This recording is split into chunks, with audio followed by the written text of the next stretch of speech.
Welcome to Future Water Awards, 3rd of December 2020.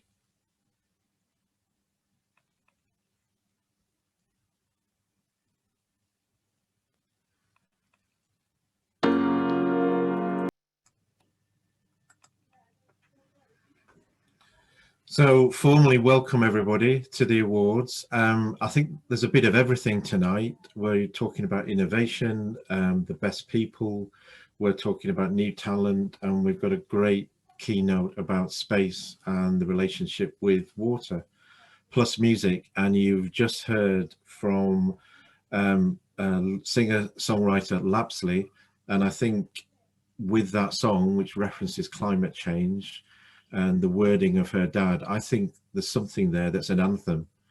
We haven't forgotten about climate change and we haven't forgotten what's happening. It's still there.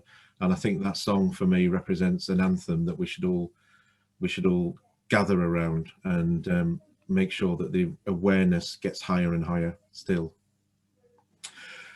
I'd now like to introduce to you the chairman of Future Water, and that's Mark Smith from WSRC, who are supporting the whole event tonight. Mark, over to you. Hi, thanks Paul for the introduction, and welcome to everybody. It's fantastic to add my welcome as the current chair of Future Water to our first virtual water events, our first virtual water awards event. And as the MD of the main sponsor, WRC, I'm delighted by the program put together by the team for the evening. It's really interesting. I just thought I'd use a few of my allocated minutes to both reflect a little bit and look forward also. I mean, the one thing we can say about 2020 is it's not been boring. It's been a lot of things, but it hasn't been boring. And I think the pandemic has hit us all. And first of all, I think it's important to say I would like to extend my condolences to anybody who either has been personally bereaved or affected by really what is a very horrible virus. And I know at times business issues seem small by comparison, but you know, it is important, as we all do depend on our jobs for a living. The other thing that's obvious is the pandemic has wreaked havoc on the economy and will continue to do so for a long time. Particularly the retail and travel sectors are affected right across the world and in the UK as well. We in the water sector, I think, have been protected somewhat, probably by the importance of what we do for society, but we have not been completely immune. And I'm sure we all know people who've lost their jobs, and certainly firms that have struggled to survive in the last year or so. Now, Future Water has helped minimize the effect of the pandemic in many different ways. I don't plan to list everything the team has done, but I think some highlights, you know, do deserve mention. The regular member support sessions that Paul and the team put on, particularly in the early days, were provided of the pandemic, provide a safe place for members to discuss matters that were, you know, and it's basically just to get together, and these were very, very well attended. We also put on different business support sessions, which help people around using LinkedIn properly, remote working. It's all old hat now, but in the early days, remote working was thrown on us very quickly. Marketing in a pandemic, how do you go about that when you can't meet people? Cybersecurity challenges, and all of these were fed through to help and support members. Again, all very well attended, some indeed by non-members.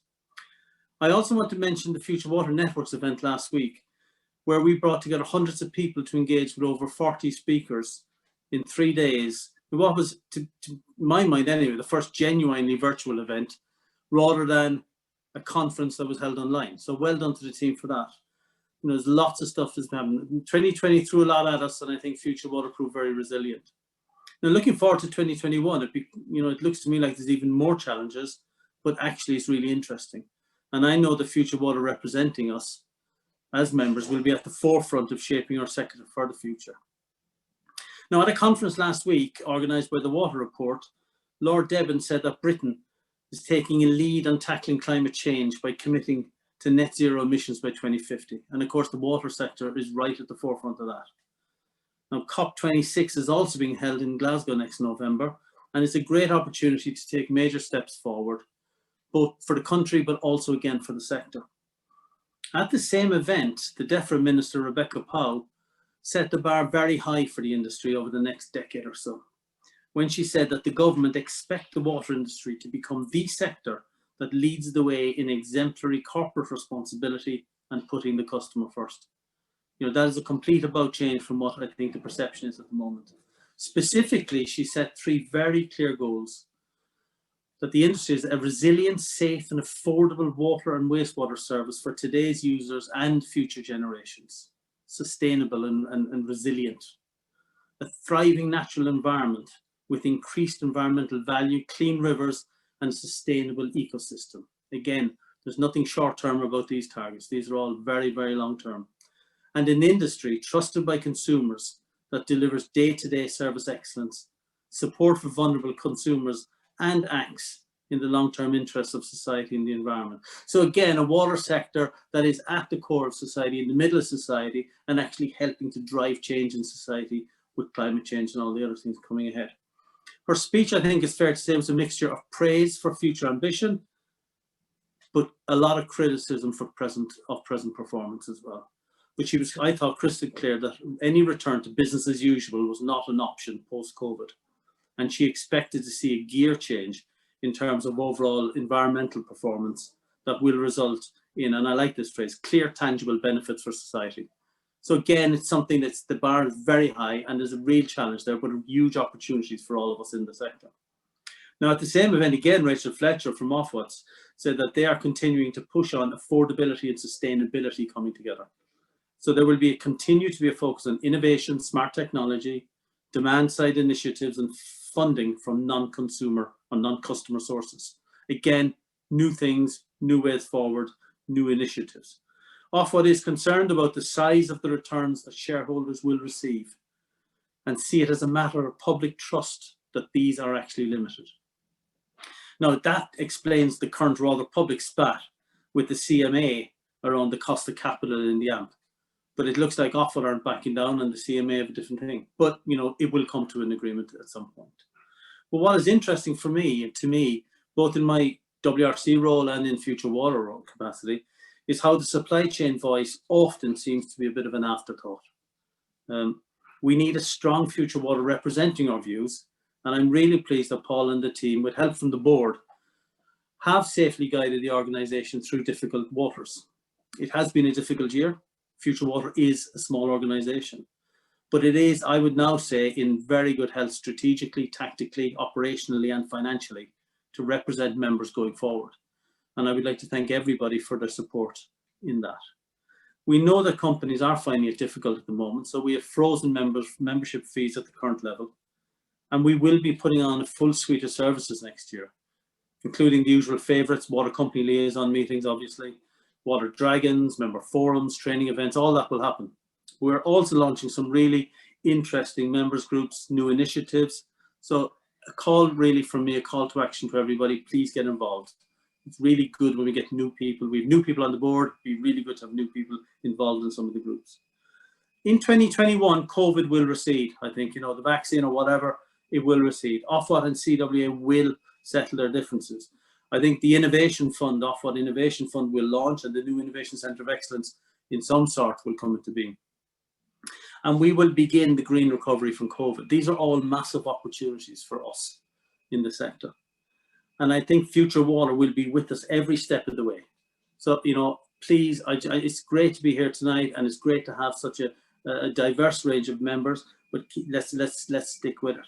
I'm not even going to mention the Brexit word, which I probably should. And if I was going to write this speech 9 months ago, I would have been full of Brexit, but I'm bored and I don't even know what's going to happen, so I won't pretend. Look, one of the speeches I am most looking forward to tonight is our keynote. And that's really what I'm here to introduce. So Javier Ventura-Traveset is a senior advisor at the European Space Agency, and he's going to speak to us about water in space.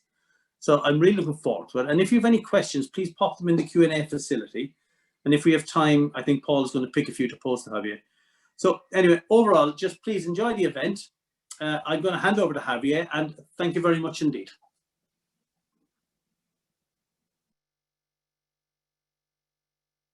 Okay, so very good evening to all of you. I think I'm going to share now the presentation just a moment.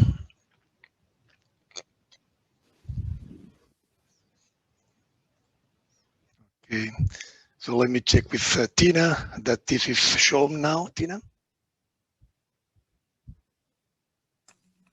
Yes, it's there. Okay. Very good. So just to confirm, so very good evening, ladies and gentlemen. And first of all, thank you very much to Future Water Association for inviting me to this annual award. I feel very honored to be here and very pleased actually to be here. I was asked to talk about water and space. And water and space, we could be talking the whole evening. So I decided to select some of things which are related to water and space, which I hope you find interesting. And let me start by saying that I work at the European Space Agency. And I just wanted to mention that this is our logo. This is, by the way, a picture taken from the International Space Station. That's European Space Agency. You can see UK, it is there. So there is no discussion about the membership of UK in ESA. It is a founder member and will remain there for many years. Actually, UK, it is the third contributor of ESA in the total budget, and we are really privileged to have industry from UK, space industry, university researchers and scientists, and climate change and water, for example, we have excellent groups in UK. So when we talk about the space and water, the first thing that came to my mind is obviously the monitoring of our planet, where water is an essential ingredient, and this is one of the highest priority for us. Actually, not many people know, but when you look at the budget of the European Space Agency, that you can see that here, we have an annual budget as 6.68 billion euros, and you can see the split among the different programs, robotic exploration, navigation, science, but you can see that Earth observation, actually observing our planet, is taking 23% of the whole budget of ESA.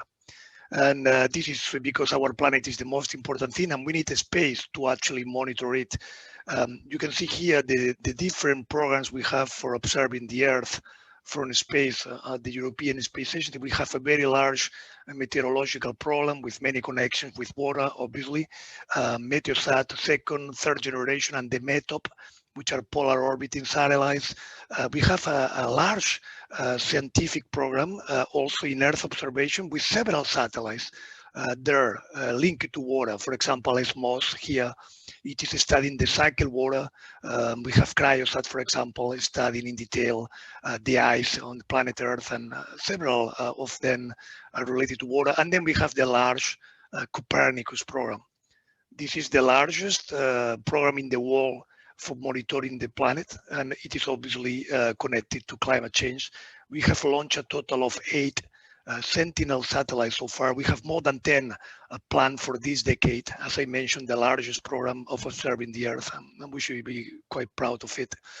So we are observing our planet in all dimensions: atmosphere, hydrosphere, cryosphere, obviously all linked to water, biosphere, the Earth interior, lithosphere, and also assessing what we call the anthropogenic effects, the way the human beings are impacting actually our planet and our climate.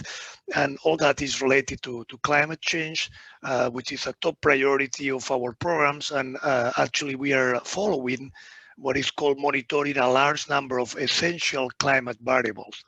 I think there are a total of 54 essential climate variables, and you need satellites to monitor those globally, at least 50% of those. And many of them are related to water, and you know them. The sea level, the sea ice variations, the sea surface temperature, how is this varying, the color of the oceans, the chlorophyll, the contamination, pollution of our oceans, the ice sheet, the soil moisture, for example, the salinity, all those are monitored. And you see here some examples of maps that we are producing: sea surface temperature, soil moisture, as I mentioned, sea level variations. Actually, all that is related to the global warming, and we know well the greenhouse effects are there. We don't have a plan B, as was noted today. This is the most important planet in the universe for us, and the reasonable place to really take care. You see the variation increasing on the carbon dioxide above 400 parts per million. I remember in the year 2000, this was considered a figure which was like the disaster figure, and we are really above that. And the problem is that the derivative is increasing, and the second derivative is also increasing. So this is really a very serious one. And obviously related to water, the obvious connection is the sea level variation. And You can see here the statistics of the last 30 years, which we are tracking every year from satellites, from different satellites. Is a priority, with variations in average of 3.2 millimeters per year.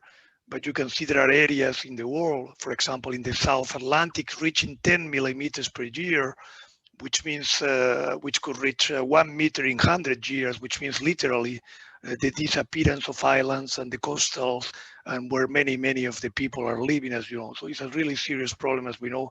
And just wanted to note here, we launched the last satellite we have launched at ESA is called Sentinel-6A.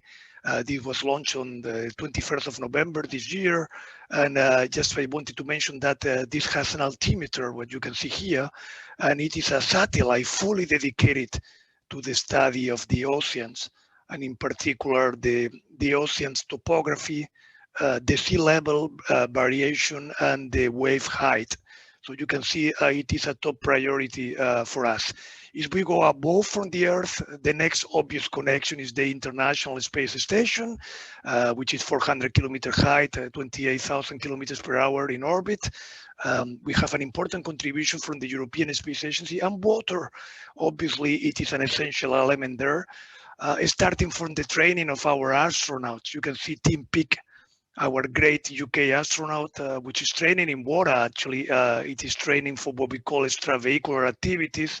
You can see, for example, here in the Johnson Space Center in Houston in NASA, a replica of the International Space Station. So our astronauts are doing what we call extravehicular activity training. Is the best way we can emulate the lack of gravity, and you can move heavy weights here, and that's the way we do it.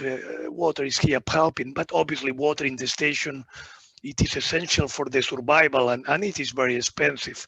I put here the question, how much it costs to bring 1 liter of water to the ISS.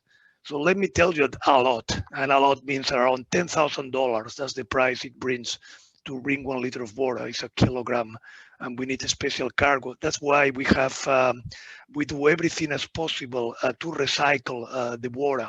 And this is a fundamental research on the International Space Stations together with science, is everything related to life support, and in particular to water recycling. 80% of the water of the International Space Station is recycling. Actually, astronauts are drinking exhaled breath from other astronauts, which is recycled, and sweat from other astronauts, and other things that you can imagine. Obviously, purify with these devices, which later on pay back, by the way, on the Earth, on the sustainable goal number 6 related to water. If we go beyond the International Space Stations, the next station is the Moon, and there also there are big connections. We are going to the Moon, as you all know.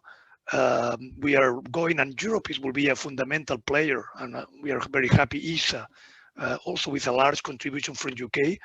What you can see here is the Orion spacecraft.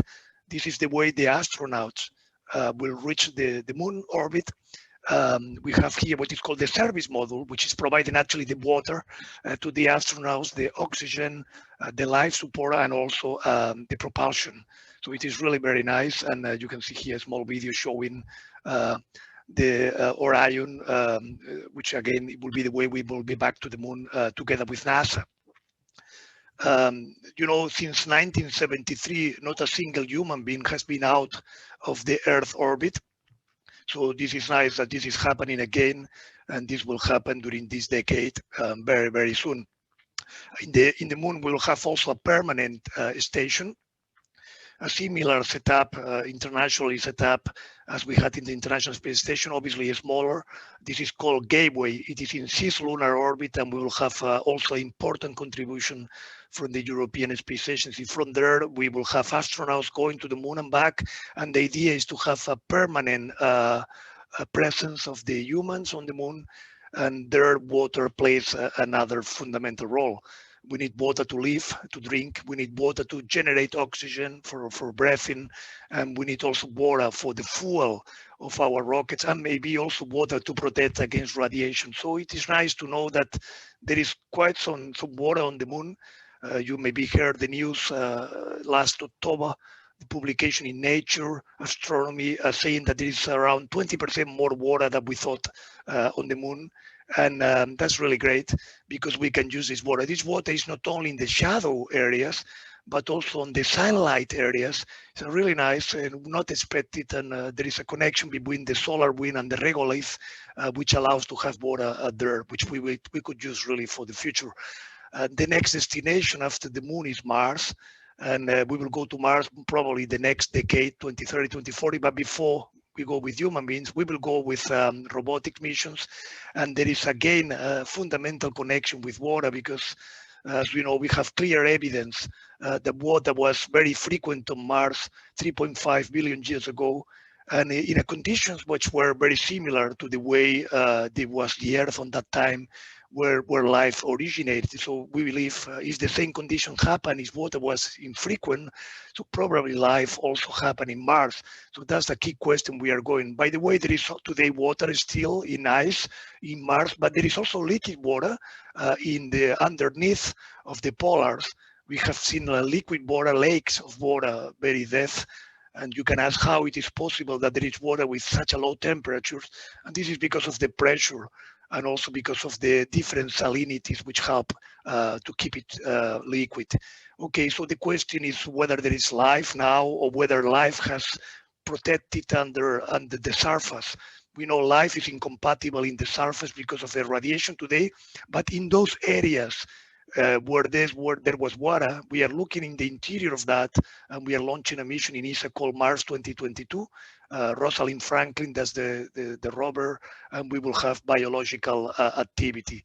And let me say that water is very frequent also in the solar system. We have asteroids with water, we have comets with water, and we believe the connection with the water of the Earth is coming from there. But there is also very nice connection with our moons, icy moons in Saturn, like Enceladus, and the icy moons in Jupiter. We have clear evidence that there are oceans under the icy crust. You see the picture here or an image of Enceladus. You see the plumes, the geysers that are in the South Pole, and it is very nice. So we have a model today, which is more or less like the one you see in this image, around 65 kilometers of water and a kind of ocean after the icy shell of 5 kilometers. And what is very nice here is that through a spectrometry, we have discovered the components that you can see: molecular hydrogen, carbon dioxide, and methane. And it is wise because it is exactly what we could expect if there is microbiological life under this water. You know, in the Earth, in the abyssal areas of the oceans, without the impact of the sun, which is not reaching there, we have biological life, which is actually eating molecular hydrogen and carbon dioxide, and is producing methane as a byproduct. And this is exactly what we are observing. So it's fascinating that life could be there. We are going to Jupiter. We have a mission called JUICE in 2022, and we will in particular analyze Europa, Ganymedes, and Callisto. And Europa has similar conditions to Enceladus, so it is extremely interesting from the astrobiological point of view. If we go beyond the solar system, and the next connection is really with the exoplanets and also connection with life. We have already more than 400, 300 exoplanets confirmed, several thousands in the waiting list, more than 3,000 planetary systems. We know now that exoplanets are in every star, but we are able to have statistics. We are looking for those, especially which are in what we call the habitable area, which means the area where water can be in a liquid state. That's where we are interested. And let me tell you that we have a large flotilla of satellites in Europe going there to study exoplanets, starting with Cheops, which was launched last year, but we will have James Webb Space Telescope, which will be fundamental for exoplanet research, with a fundamental contribution from Europe together with NASA. We have Plato 2026 and Ariel. Ariel is very nice. It will allow to explore the atmospheres of these exoplanets. And again, here we have a nice connection with water, because when we look to these atmospheres of those planets, which can be in the habitable area, we are looking to those ingredients in the infrared spectrum, which we can assess with those satellites: ozone, oxygen, methane, carbon dioxide, and of course water. Water vapor is a clear biomarker. If we have those in one of these exoplanets, we could have a clear evidence that there is biological activity, and this is a reach, if you allow me to say, during this decade. So let me finish with this image. You is showing even beyond the our galaxy as we go beyond, and we go beyond in time. This is an image of 12 billion years ago, and this is a quasar APM. And I show you that because here on the early universe, water was already very, very frequent, and it is now. In this particular quasar, we have estimated there are about 140 trillion times the water of the Earth already around this quasar, which shows, as I mentioned, water is a fundamental ingredient of our universe from the very beginning and certainly now. I finish with the image of our planet Earth. There is no plan B. I hope that the conference in Glasgow next year will have a fundamental step in the direction to really preserve, and water is the key element in this. Thank you very much. It has been a pleasure being here. Javier, wow, that was absolutely fascinating.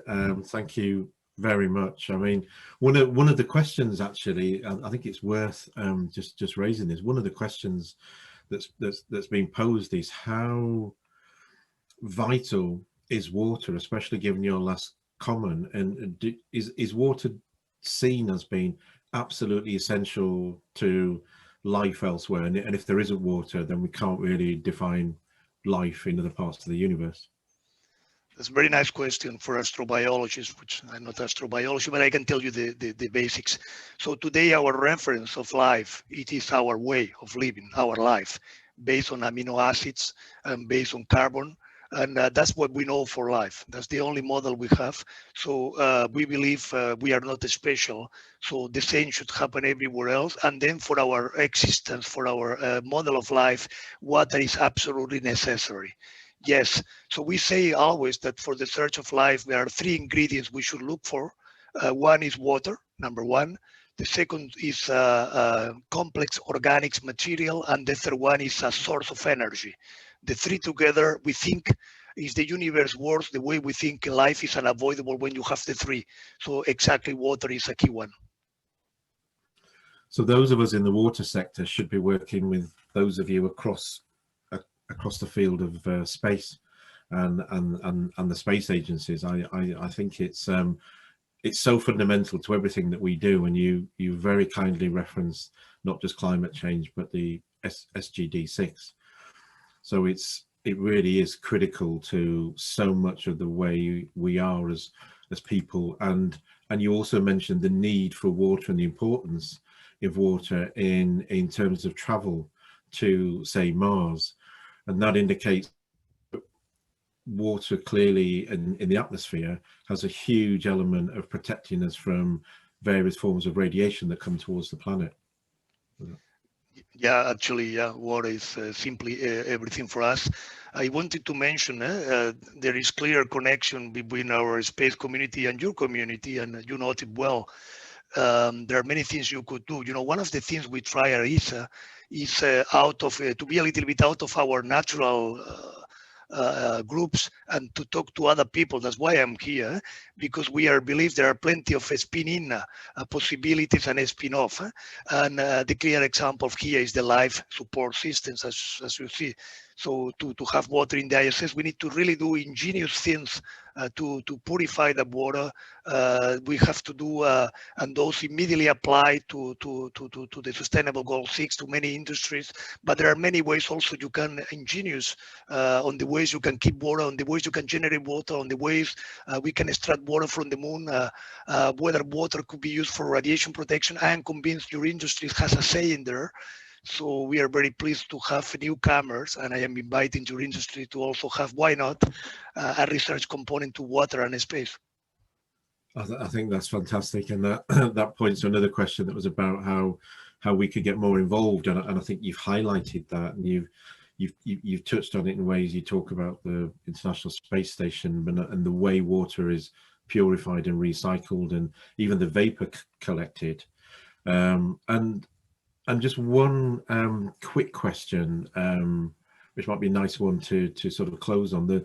You mentioned water on the moon, and thank you for highlighting why there is water on Mars when it's so cold. I understand. I put my science brain on, and I do understand the pressure argument. Is there enough water on the moon to consider having a base there? Is there enough that would support a base that could be used for, further space exploration, that could be, that could house a certain number of people, could be more than the space station itself? Yeah, very good question, Paul. Yeah, there is a lot of water in the moon. However, it's obviously not in lakes, so you need to be able to extract this water. It's not such a simple thing, but yes, there is a lot. And the last research, as I mentioned, we thought the water was only in the shadow areas of the moon, because obviously there it is still icy, and we said, okay, there it is simply okay. It's maintained with these low temperatures. There is never the sun reaching those areas in the craters. But the nice discovery is that there is also water in the sunlight. And as I mentioned, apparently the mechanism, the water has to be continually generated. It cannot remain, because with the sun, we should disappear. Apparently there is a mechanism continually generating water, and more or less what I understood is connected with the solar wind. The solar wind hydrogen is interacting. The solar wind actually is interacting with the regolith. The regolith of the moon has oxygen. So the hydrogen and the oxygen combine, and then the water is generated. And then the micrometeorites also place on nuclear reactions in that process, and then water is continually there. So yes, there is a lot of water, and now the technologies we are assessing is how to extract this water and how to have it there on a permanent basis. So, one fundamental thing of space is that we ask very difficult questions. So how to survive on the moon, how to extract the water there, how to live without, with this heavy reaction and for example, radiation. And these difficult questions has a tremendous challenge for scientists and engineers, because we are solving a nice problem. And this is the way we create innovation, which then pays back to the Earth. A simple way of explaining why space research is so important. So again, your community for me is fundamental. I think you could work, many of your companies could work in the Earth observation field, could help a lot in having sensors on the Earth, in contributing to getting the measurements of our water distribution for your industries as a kind of also benefiting from this knowledge. We are creating a lot of economy, not only protecting the Earth, but also creating economy in the green way, thanks to our data. So I see plenty of connections, and will be very nice. And I offer myself, Paul, to help you, if some of you are interested, to put you in the right connections with ESA for those people interested. Thank you very much. Brilliant, Javier, and thank you for that final comment. I think this is the start of a conversation, and it's a great one. And I'm personally, I would say astronomy is a hobby, but it's probably more than that. So I think it's absolutely fantastic.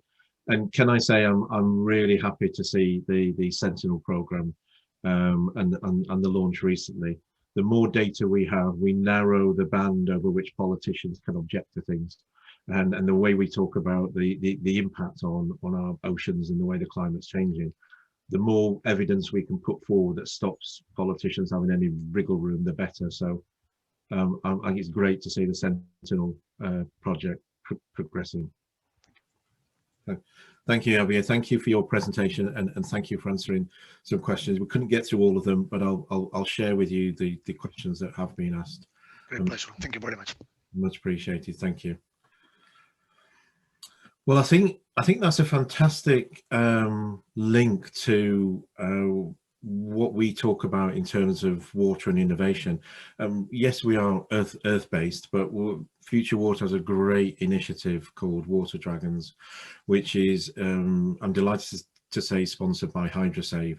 And to introduce Water Dragons and talk about the final we held earlier in the year for those that won the heats from last year, I'd like to ask Alistair Mosley to say a few words.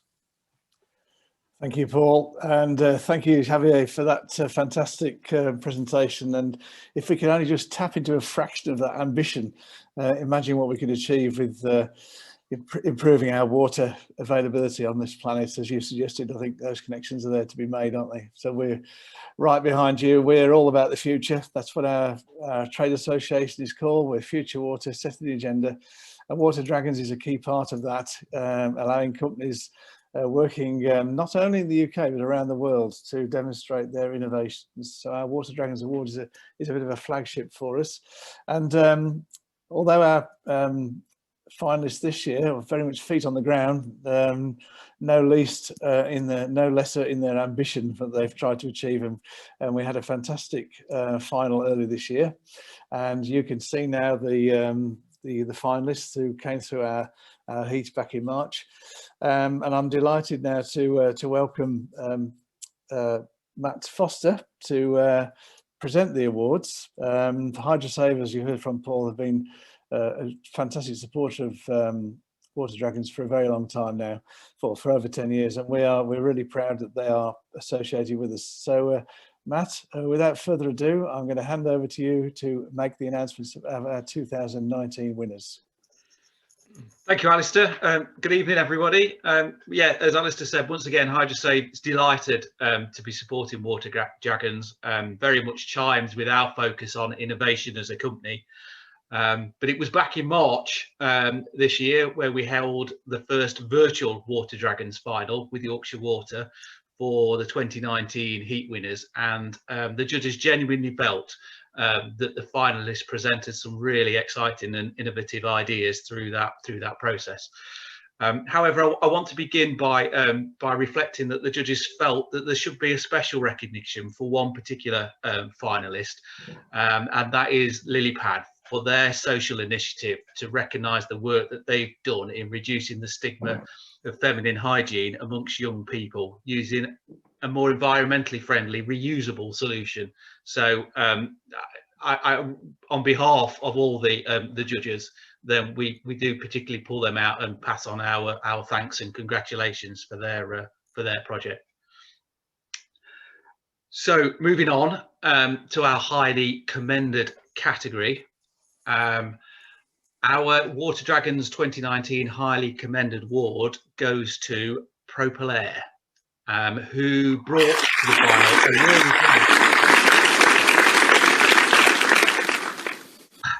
sorry, wait for the applause, who brought to the final a really great idea for their water efficient toilet system, and which is already proving its ability to save water, to save carbon, to reduce aerosols. So thank you, well done Propelair, fantastic achievement. And now to the winner. Okay, so the Water Dragons 2019 winner goes to Vapor.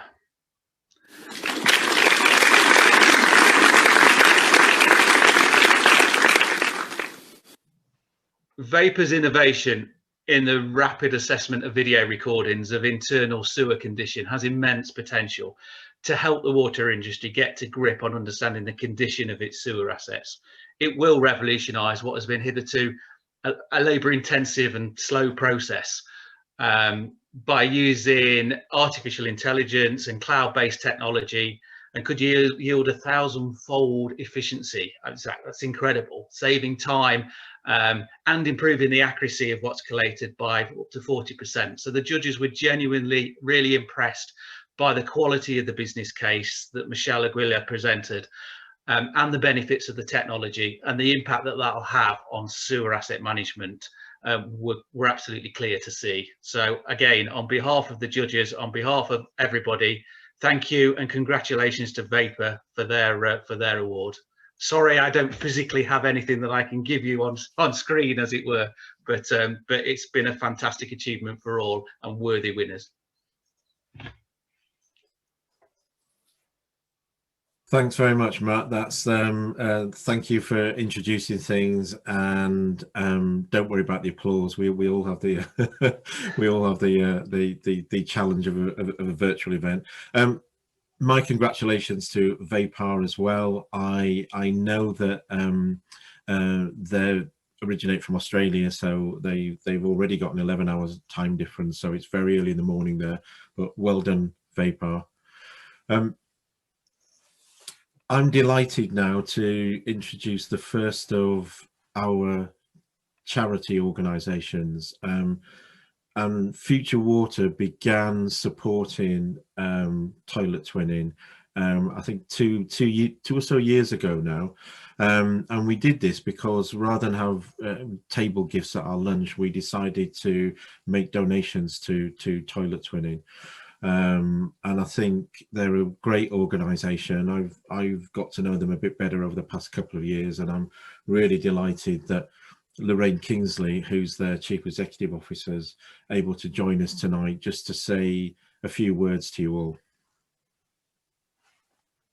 It is absolutely wonderful to be with you this evening, and we are hugely appreciative to Future Water Association for your support and also for letting me speak this evening about the wonder that is toilet twinning. So I think if I can make all this work in a theoretically seamless way, my sharing of my screen should bring up the toilet twinning logo. Has that worked?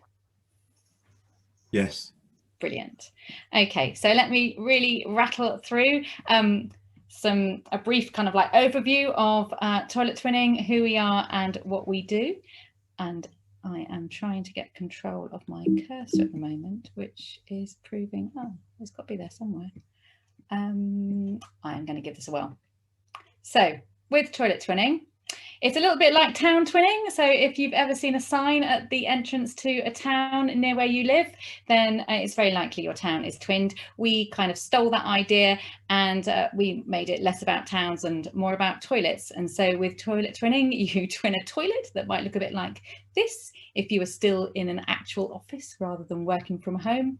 And it gets twinned with something overseas that looks like this, that might not particularly look like a toilet, but for any of us who have travelled to a community in Africa or Asia or Latin America, then a latrine structure is very likely to look like this. It might look quite humble, but it will be an absolute lifesaver to a family that has built a toilet that looks like this. The twinning part of toilet twinning is that if you make a donation of £60 to our organisation, we will send you a toilet twinning certificate to hang in your loo.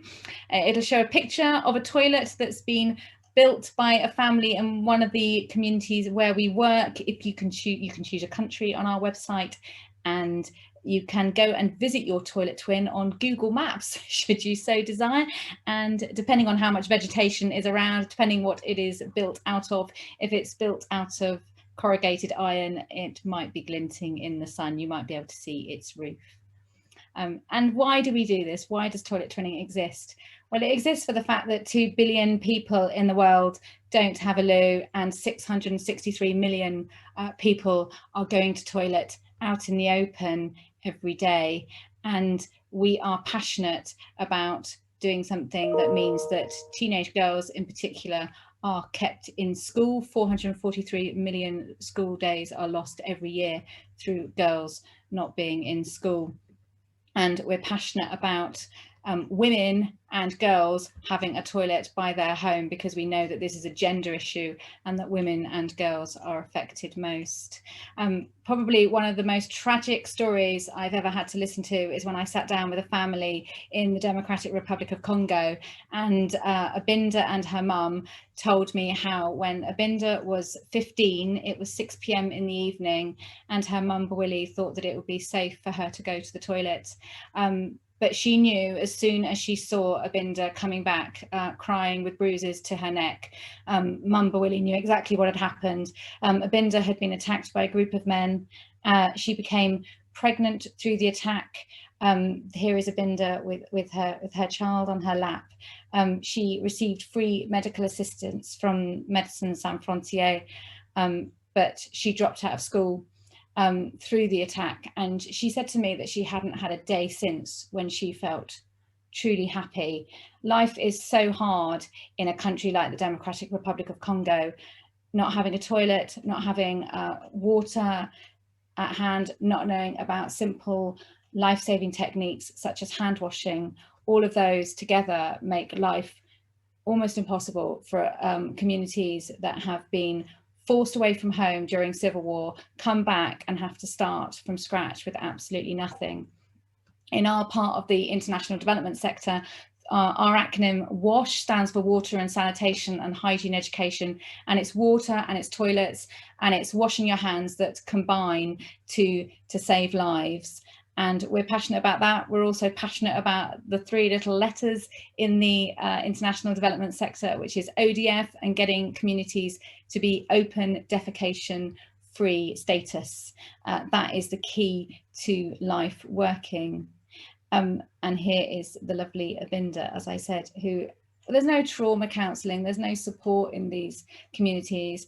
They're working from the moment the sun rises to when the sun sets.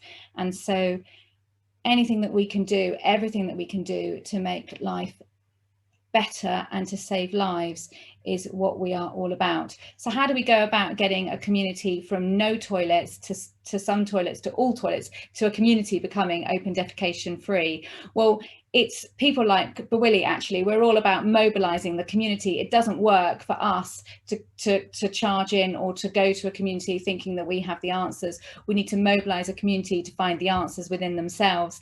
And Bawili became the president of a community health club that we helped set up in her village in Democratic Republic of Congo.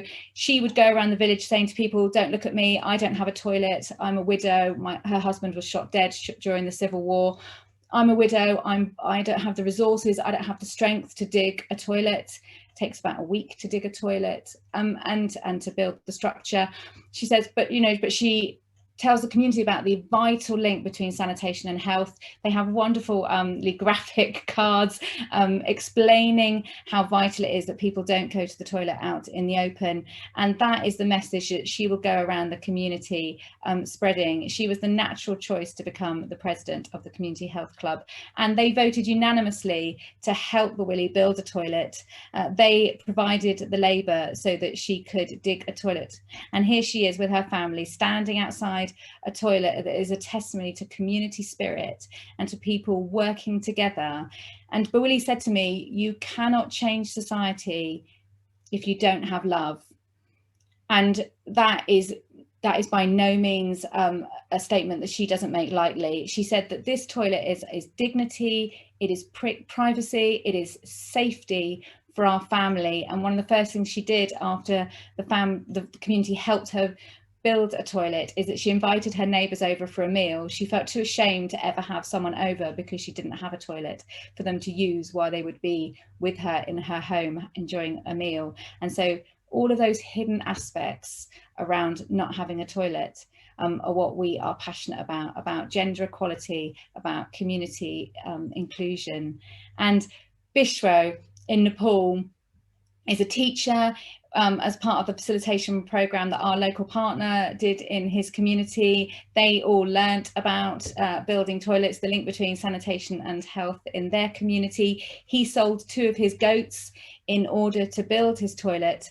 And when I asked him if it was worth the sacrifice, if it was worth it to him to have had to sell 2 goats in order to afford the materials to build his toilet, he just grinned at me from ear to ear and he said, of course it was worth it.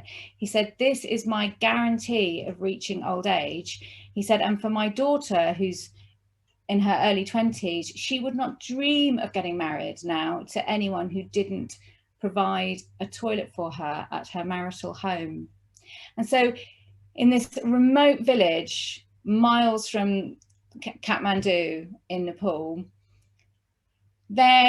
they still have open defecation. So Bishro would talk to me about how his elderly mum was still going to toilet out in the open because she'd never had a toilet. She didn't really believe in the message that was being shared about the link between sanitation and health. But for Bishro, he's now an ambassador for change in his community. He's a local trusted voice, he's a teacher. And I could see that okay, so you've got an older generation that are still going to toilet out in the open, so you've still got disease spreading in that community, but really they're only 1 or 2 generations away from that being such a thing of the past, and from them having taken such a massive step out of generational poverty. So we're all about the toilet being twinned with a latrine overseas. We're also all about the tap. As I said, water and sanitation and hygiene education go together as a triple combination, and we launched tap twinning back in March at the beginning of lockdown to raise money urgently in response to COVID, to try and stop the spread of the pandemic. I mean, we've all heard about hand washing and how to stop the spread of the pandemic every day. If we imagine life in a poor community, they don't have the same access to information that we have. They have the radio, and they might have like broadcasts being used by people going through the street, broadcasting from a vehicle with a megaphone, but they don't have the access to information that we have. And so getting information about hand washing, getting information about how to stop the spread of the pandemic into communities in the beginning of this year and still going on today has been absolutely vital. We've raised about £1 million for a massive global response, and these are the figures of what we've achieved so far. We have 1.6 million people reached with public health advice, over 300,000 hygiene messages distributed, nearly 2,000 water stations installed, and we will continue to do all of that work to fight the pandemic. I mean, in a country like the Central African Republic, we hear that there's only 3 ventilators for the whole of the country. So we can begin to imagine the scale of the issues and the importance of the work that we are doing. So this is Vishwa's wonderful community in Nepal, all waving their hands outside of a latrine, because as I say, when I go around talking in schools and various places about the importance of sanitation, the simple fact is that you can't get out of poverty if you don't have a toilet. And so it would be remiss of me not to mention that Christmas is just around the corner. We can absolutely help with Christmas gifts. You are very welcome to give toilet twins to all of your friends and family for Christmas this year. I would say don't put off till tomorrow what you can twin today. And also, if as a company you would like to do something in the CSR space, if you would like to work with toilet twinning to twin some toilets, then we would, well, I particularly would love to have that conversation with you. So that's my presentation, and thank you so much for inviting me to be here this evening. Thanks very much, Lorraine. And you you took away the sentence I was going to use after you'd finished, which was, you know, give a Christmas gift of a toilet. Thank you very much for that. Very, very moving, and I'm pleased to see tap twinning is part of what you're doing as well. They go hand in hand for me, and we wash our hands because we can, and I think we need to understand and recognise that that's not always the case for everybody. Thank you very much. We're pleased to continue to support, and I'd like to also now introduce our next speaker, who's from WaterAid.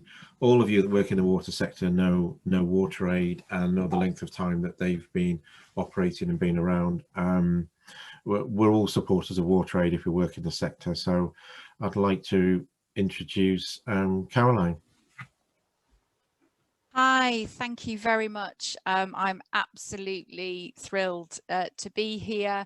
Yeah, I've just been listening to Lorraine's presentation and couldn't agree more with absolutely everything that she has said. WASH absolutely is the basic, it's the fundamental basic human right and the foundation for all development, and something that WaterAid has continued to promote and will continue to do so until everyone everywhere has been reached. Now, I did have my presentation open as a ready to go slideshow, but that appears to have disappeared. Of course it does. So just one moment while I get myself sorted and get that open. Please work. Don't. There we go. Right. So yes, so I'm Caroline, and I work for WaterAid, and I'm previously UK water industry. So I have 12 years experience working for a water company in the UK, in various roles there, but mostly around resilience, business continuity planning, but was a volunteer for WaterAid for many years, whilst I was there for about 9 years to be exact. And that's where I just fell in love with WaterAid and fell in love with the whole ethos. And I think especially as a mother myself, just thinking about, you know, the situation, as Lorraine talked about, young girls who have nowhere to go to the toilet, who spend a lot of time out of school because they are having to collect water for the family, often walking a couple of miles and carrying up to 25 kilograms of water on their heads, which, you know, that's heavier than your holiday suitcase. And imagine doing that 2 or 3 times a day and missing out on an education just for that. And I too have heard some really terribly moving stories of girls and women facing attack from going to defecate out in the open, often after dark, when there's the perception that obviously there'll be more privacy. So I'm just going to take you through a few slides. I haven't got many, but yeah, so we were founded, as you're probably aware, by the UK water industry back in 1981. So for almost 40 years, we have been helping people achieve or enable their basic human rights of access to clean water, safe water, improved sanitation, and hygiene education. We started because no water charity existed, and we'll end when there's no water charity needed. We were very intrinsic in the creation and getting SDG Goal 6 established, lobbying at the highest levels within the UN, and we were really hopeful that goal would be on track, but through no surprise, sadly it isn't. So our work is not done, and our work won't be done for a long time yet. Where we work, so we are across Africa, South Asia, and South America. We also have quite a number of federation members now.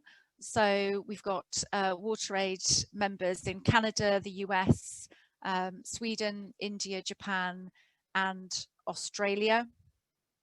We have continued to grow over the years, and it's only quite recently that we've been in South America, and that tends to be looked after by our US office. So what are our global priorities? We are about equality, absolutely. Women being at the forefront of the fight for access to WASH. They are the ones that are mostly disadvantaged by not having access to WASH. Therefore, they are important decision makers and advocates in their communities to ensure that happens. But it's not just about women, it's about girls, it's about school kids, it's about ensuring that the disabled and, you know, that the pro-poor are included in plans and reach and are given services. Services have to be sustainable. Long gone are the days when WaterAid or charities would just, as Lorraine was alluding to, would sweep in, do a quick fix and go again. That just does not work. We are all about working with local communities and local trusted partners to ensure that services that are achieved or created are sustainable. They are resilient to climate change, as as much as we possibly can, but that also we are making sure that governments and decision makers are putting the need for sustainable services on at the top of their agendas. What's the point in planning a new settlement or new schools or healthcare facilities if there's no decent wash as part of it? Hygiene, as Lorraine said, is just as important as water and sanitation. If you don't have access to decent hygiene or understand what basic hygiene means and the implications of that, then you can have all the clean water and all the toilets in the world, but if the good hygiene practices aren't there, then you're still open, leaving yourself open to disease. And then integration. So making sure that agencies work together, governments work together. We talk about district-wide approaches where we bring together decision makers, schools, healthcare facilities, etc., all together to think about how do we make sure that what decent wash is at that foundation, that it's been included at all areas of planning, from the government down to local municipalities. So it's really, really important that we do that, and that was quite a major shift in focus for our most recent global strategy. We can't do this alone. We have to work in collaboration. We have to have governments on board, and governments ensuring that WASH is there, high on the agenda. Just a little bit about COVID. So we have been promoting good hygiene, of course, since we began. And yeah, Lorraine mentioned this too. Hand washing is at the forefront of the fight against COVID. And what this meant for us was that our country programs had to rapidly respond. We're not a response agency at all. We're not an emergency or disaster response agency, but hygiene is our thing. WASH is our thing. And with this being at the forefront of the fight, our country programs had to very, very quickly adapt their work. A lot of the normal program work had to stop because of lockdowns and the need for social distancing. So our efforts were refocused on promoting hygiene, including access and improving hand washing with soap, installing hand washing facilities where people needed them the most. I have an example of that from Nepal. They innovated a foot-operated mobile hand washing station, and they were deployed around Kathmandu. I also work with Anglian Water, who support or who run a project in the Sirahar district of Nepal called Lahan.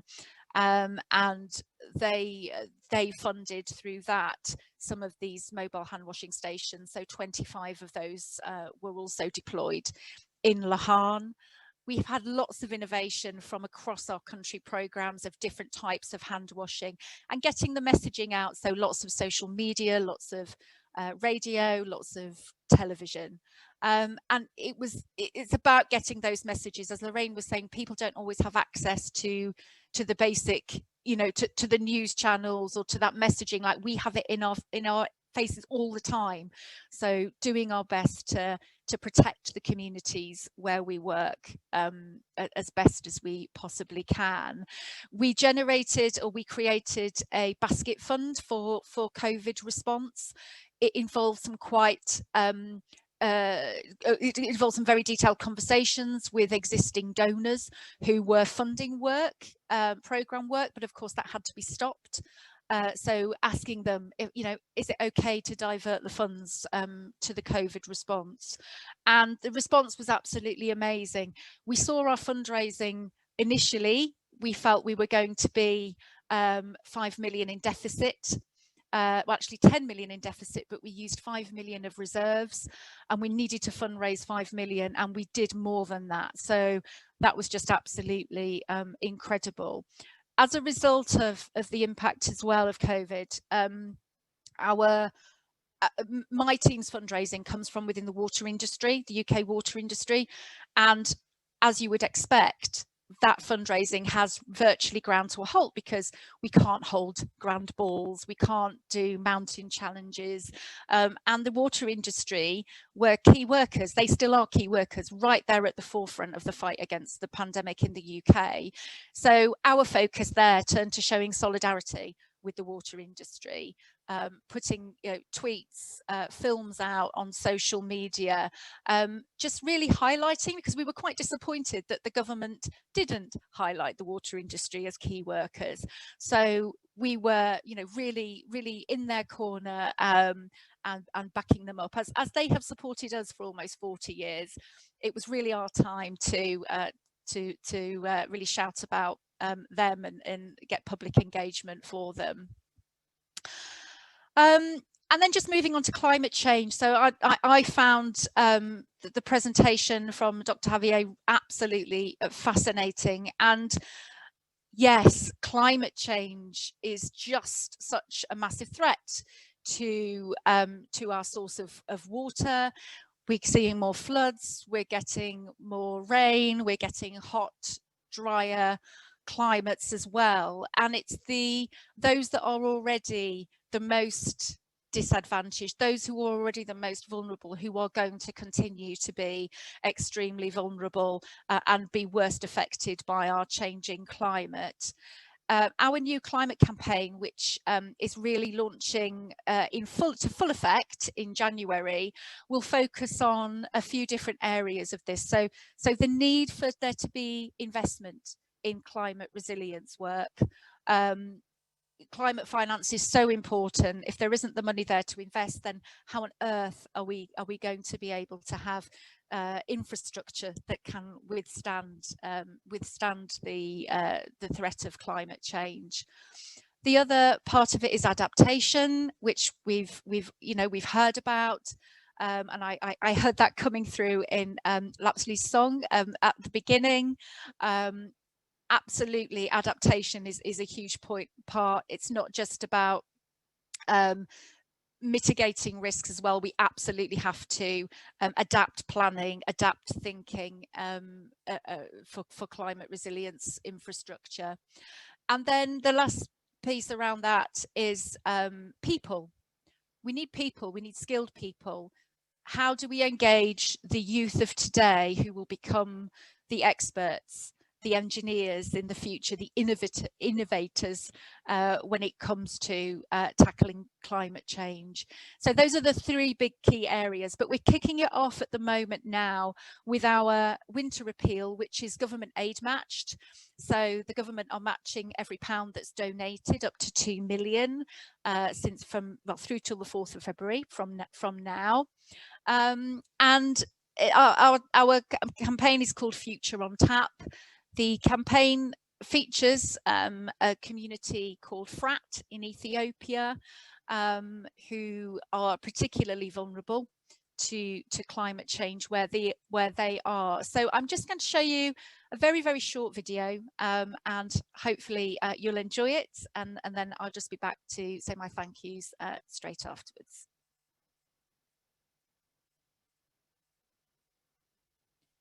Oh, she says trying to play a video which doesn't look like it wants to work. Oh my gosh, I'm so sorry. I don't know what's happened there. I've waffled on long enough anyway, and I'm probably well over time, so I do apologise. So if you would like to know more, then do visit our website, where you can find out more about the Future on Tap appeal, the video. There are lots of films, there's lots of fantastic content.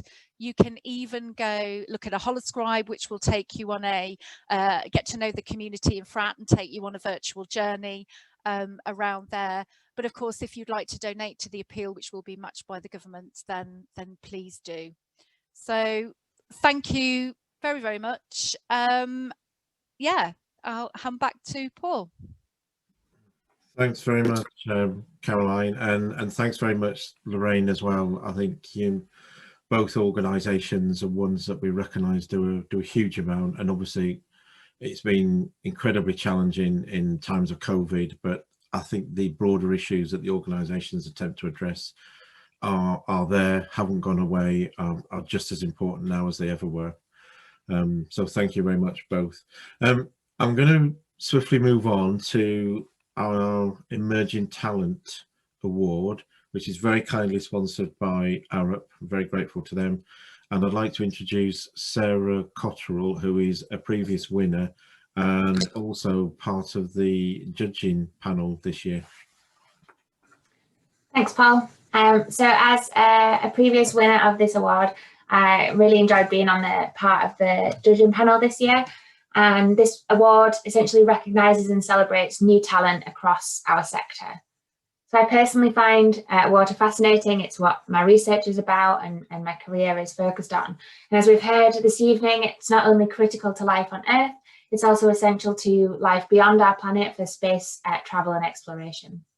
So the shortlisted entries for this award are, and I apologise if I get anybody's name wrong, Axel Gossart from Xylem, Ewan Humphreys from IVAPS, John Brailsford from AV UK, Laura Conroy from United Utilities, and Franciele Thumbs from Wessex Water. So to announce the winner of this year's Emerging Talent Award, and yes, that is winners plural. It was really close this year and we couldn't pick just one winner. So we decided to have a highly commended and an overall winner. So I'd like to introduce Dr. Mark Fletcher, who is the Global Water Leader at Arup, and they are this year's Emerging Talent Award sponsor. Thank you, Sarah, and what an inspirational evening. Emerging talent, it's all about the future. So the recipient of the Emerging Talent Award, highly commended, is Franciele Thumbs from Wessex Water.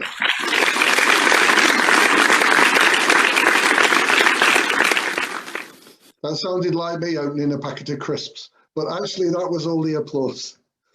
Franciele showed a huge amount of potential, having undertaken a degree projects in partnership with her organisation. Since then, she's gone on to manage large infrastructure projects and work with international partners. She's also an advocate for women in engineering, and we believe she has a bright future in the sector. Congratulations. And now I'm going to announce the Emerging Talent Award winner, and that is Laura Conroy of United Utilities.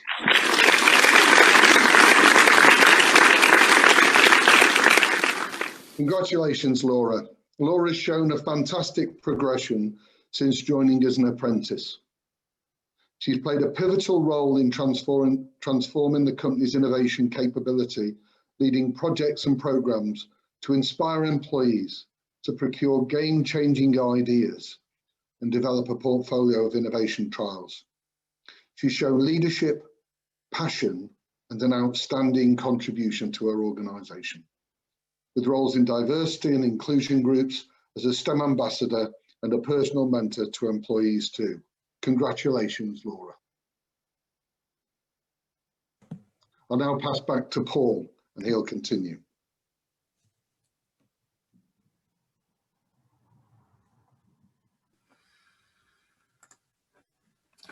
Thank you very much, Mark, and my congratulations to the Emerging Talent winners as well. I think you quite rightly summed up that it is about the future, and that's very much what we need to look at as a sector. And it's great to see lots of talent in the finalists. I mean, they were all excellent, and it was very, very hard to choose. I know the judges spent a lot of time in discussion. So well done to the finalists, the highly commended, and the winner.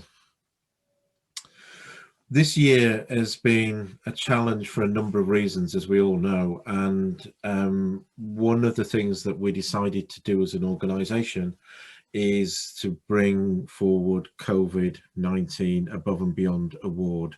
And to say a few words about this, I'll introduce one of our newer board members, Carly Perry from SIA Partners. Thanks, Paul, and good evening, everyone. So earlier in the year, we began hearing about the amazing things that people in our sector were doing as the pandemic developed. And Future Water felt it was right to shout about and recognise the great things that are being done. So the shortlisted entries for this award are Flexim Instruments for real-time O2 monitoring in UK hospitals, United Utilities Purchasing Team for ensuring our suppliers have been paid even faster during the pandemic, AVK's Rowan Spears for 3D printing of NHS COVID-19 face shields, Aqualogic for virtual water audit, and Kirsty A's WSP for working from home. So to announce the winner of the COVID-19 Above and Beyond Award, I would like to introduce Tim Williams, Strategic Growth and Business Development Director, Water at Stantec, the sponsors of this award. Over to you, Tim. Okay, thank you very much for that, Carly. So of all the evenings that have been so inspirational, you look at it and go, actually, water is so critical to life. And here we are in the world of a pandemic when people have got to go above and beyond and actually deliver through what has been a crazy year. So really, the entries are all excellent. They all showed the value of going above and beyond in our industry and how essential we all are who work in water. So Stantec are really pleased to be supporting this award. One mention which I'd like to make, which isn't a winner in this category, is Flexim.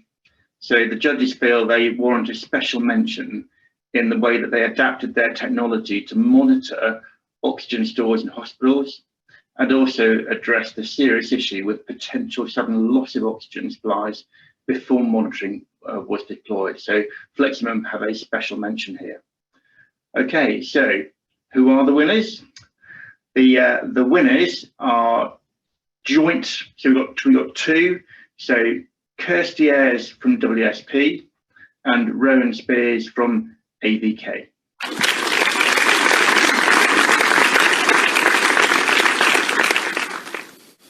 I've learned going third or fourth this evening to wait for the applause to finish. So thank you for that. So why are they both winners? Well, the judges felt they both really went above and beyond to do something that wasn't a requirement of their job. So Kirsty, as she really grasped one of the biggest challenges of the lockdown, which I think we're all facing today, is around mental well-being, and that's an emerging issue over the past 6 months or so. And she reached out to 280 more people in the water sector through her IOW presentation. So thank you very much, Kirsty. That said, Rowan's individual efforts in 3D printing masks for the NHS was fantastic. He used his own resources, his own time and his own money at the start, and he even roped in his own mother and committed to the long term to produce PPE that was badly needed at that time. So congratulations to our joint winners, which is Kirsty Ayres and Rowan Spears. So well done. So now to hand back to Paul to continue the proceedings. Thanks very much, Tim, and my congratulations to them as well, and thank you to Stantec for supporting the award. It has been one of those years, and I think it's great to recognise when people have gone above and beyond, as most in our industry have. I'd like to move on to the People Award now, and I'm delighted to be able to introduce Phil Mills. Many of you will know Phil, and Phil's also a board member of Future Water, and he's going to introduce the award for us. Thanks, Paul. Well, Future Water understands that people are at the heart of the water sector. Indeed, their knowledge, their experience and provision of essential services 24/7, not just over the last year, but forever. And their support for the community is a major part of what people do in water. So recognising people is important, and I'm delighted this evening to introduce Dr. David Smoker, Technical Director at ACO Water Management, and this year's People Award sponsor. David. Thank you, Phil. ACCO Water Management are proud to once again sponsor this award, and this year the winner is Simon Bennett of Bristol Water.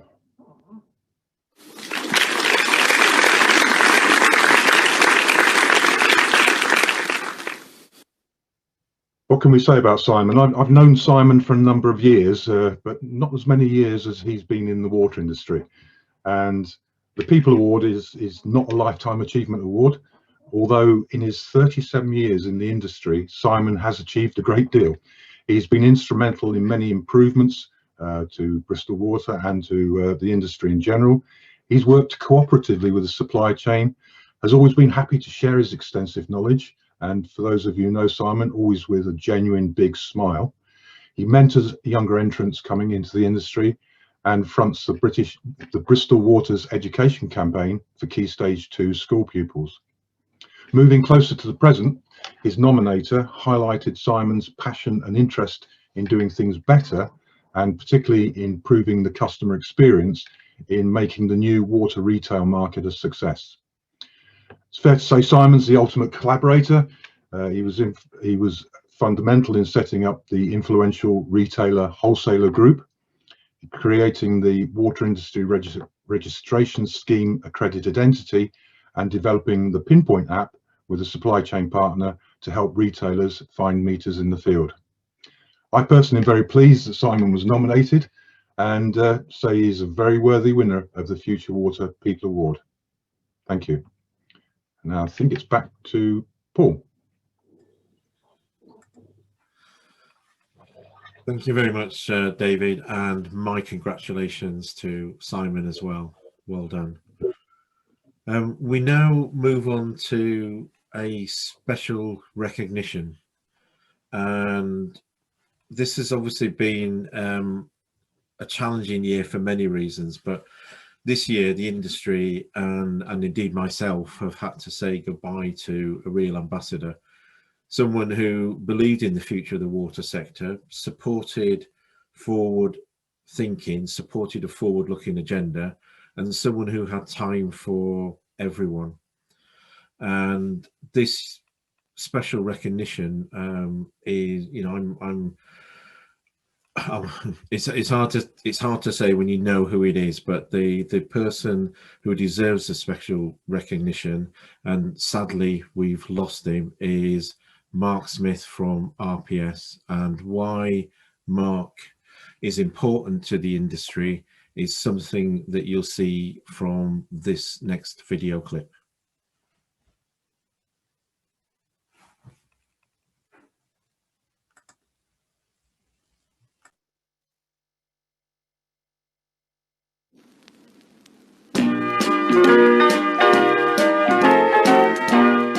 Mark was always the first person to phone me in the morning. He generally phoned about 7 or 8 o'clock, just as I was coming to. He'd be full of enthusiasm as ever, generally on his way from one client to another client, whether in Cardiff or Woking or Bradford or Glasgow. He was up and down the country very often. He was the first to volunteer for a task, no matter how challenging that task.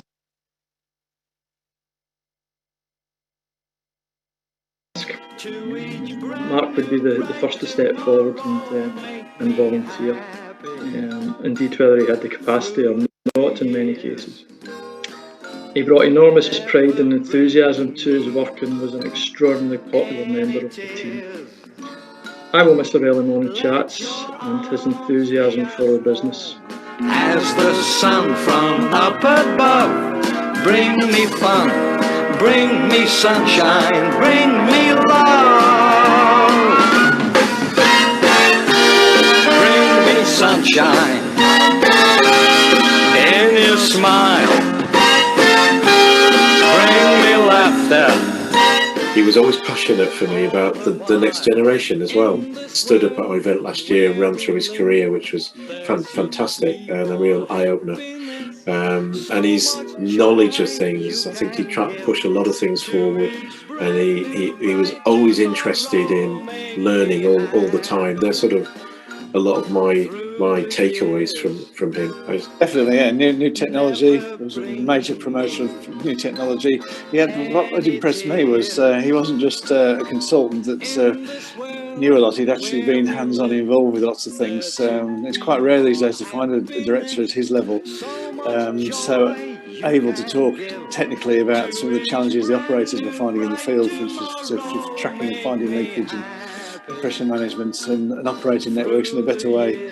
Really good guy to meet, and so helpful to us, wasn't he, in thinking and planning what we were going to do, particularly through our Future Water Networks competitions that we run. He was a really great instigator of new thinking that we were able to draw on, and I always remember he was such a lovely man to deal with as well, just so affable and really interested in you as well as what he was telling you about him. It meant a lot to me actually, Mark, as a person.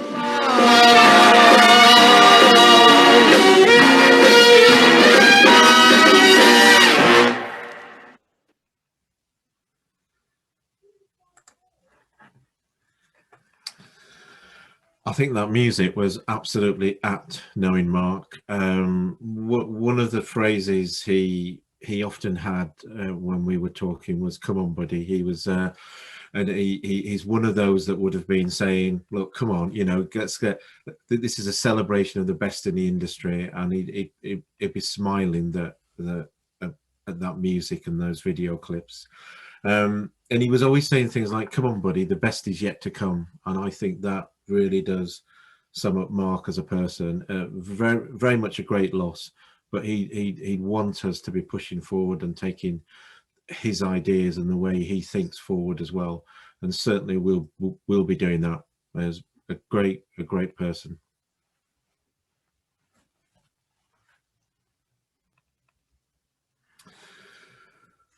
Well, thank you everyone for your patience tonight, for being with us during the awards.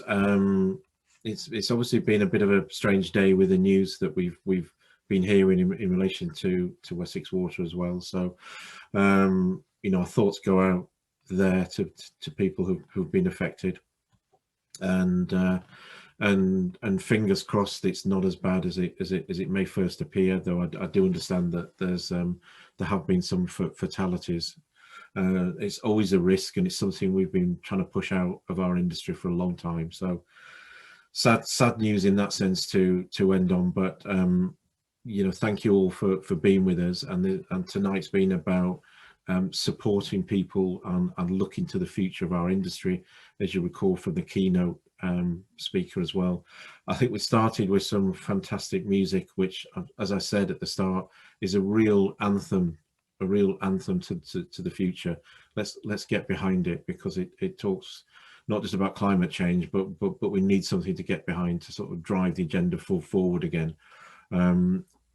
It's not gone away as climate change. In fact, it's with us even more than it's ever been, and we need to recognise that.